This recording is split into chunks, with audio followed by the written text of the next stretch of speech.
Saya mungkin tidak mau masuk ke hitung-hitungan koalisi, prediksi koalisi yang saya pikir sudah bisa dibaca dan lewat beberapa hasil survei dan apa yang dijelaskan oleh Hanta tadi ya.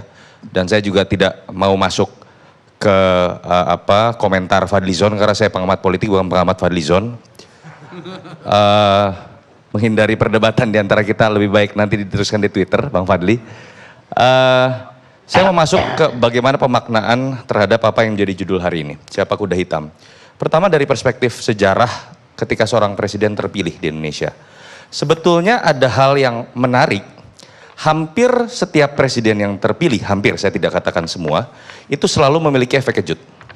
Sehingga kalau kemudian diartikan kuda hitam ini adalah siapa yang tidak terduga, itu kemudian sejarah membuktikan kuda hitam ini hampir selalu ada dalam sejarah kita. Siapa yang menyangka seorang Soeharto pada masa itu ketika kita bicara struktur pertarungan kekuasaan yang ada di partai-partai yang ada dalam TNI kemudian menjadi urutan pertama untuk bisa menjadi penguasa. Saya pikir saat itu tidak ada yang menduga seorang Soeharto.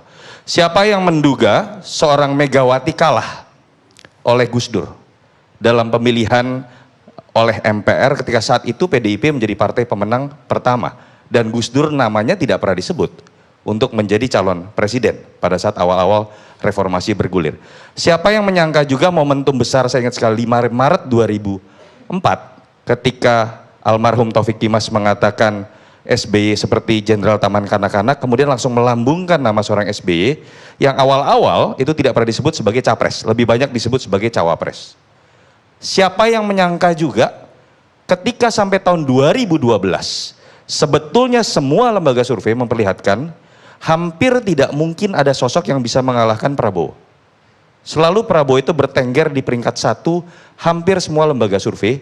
Lalu kemudian tiba-tiba ada peristiwa mengejutkan, Pilkada DKI, seorang wali kota Solo maju dan tidak disangka kemudian menang, dan seketika dalam waktu beberapa bulan setelah dia dilantik, namanya melejit di dalam survei dan itu langsung menyalip Prabowo dan kemudian menjadi seorang presiden.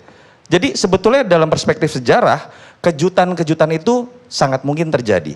Nah tetapi yang menarik adalah bagaimana kejutan-kejutan itu terjadi, apakah itu hasil dari sebuah mekanisme demokratis yang sudah dimiliki oleh bangsa dan negara ini, sehingga kemudian memunculkan memang orang-orang terbaik yang kadang-kala mengagetkan. Di Amerika Serikat munculnya misalnya Warren Harding, itu nama yang mencetuskan pertama kali muncul istilah kotel efek. Kalau dari tadi kita sebutkan kotel efek, yang kemudian mengagetkan karena tidak punya pengalaman, tapi karena wajah ganteng badan tinggi besarnya, menang di konvensi Republikan tahun 1920 dan kemudian menjadi seorang presiden di Amerika Serikat.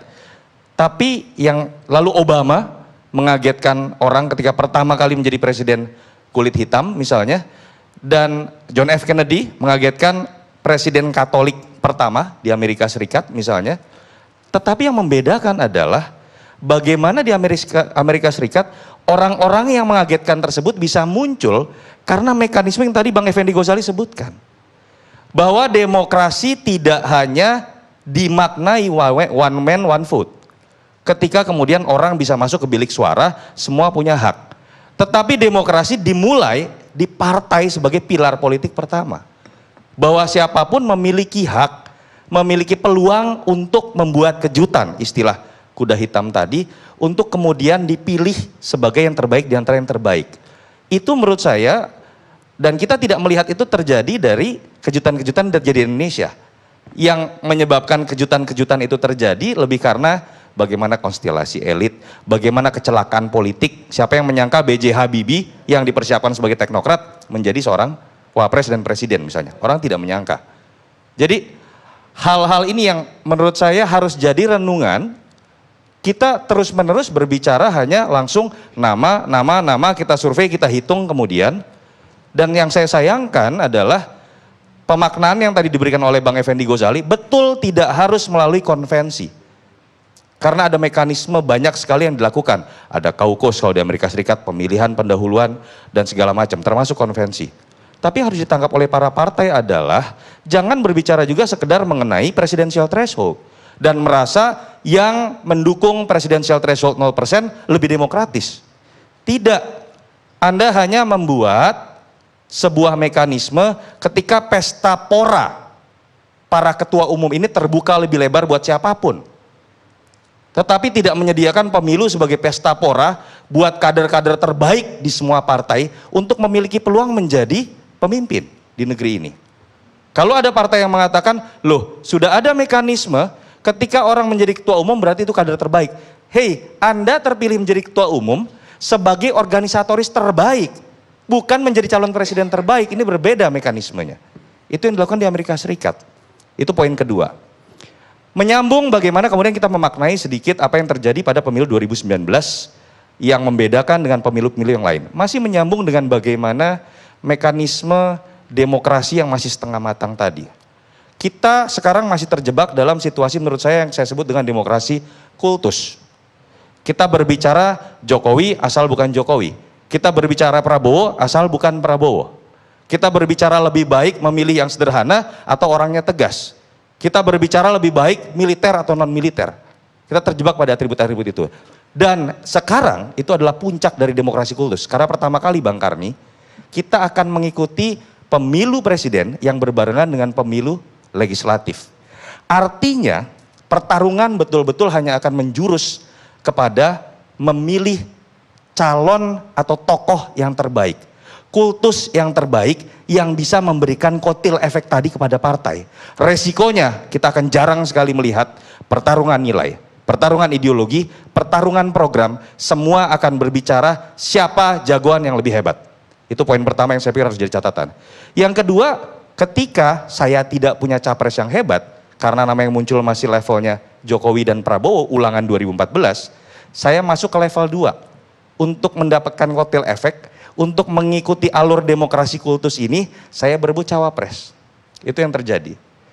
Dan akhirnya yang kita lihat adalah lagi-lagi itu, berlomba memperbanyak billboard, memperbanyak baliho, memperbanyak iklan, yang hanya memperlihatkan wajah, mungkin sebatas tagline, tapi kita tidak tahu orang ini mau ngapain buat negeri ini. Karena kotil efek tadi.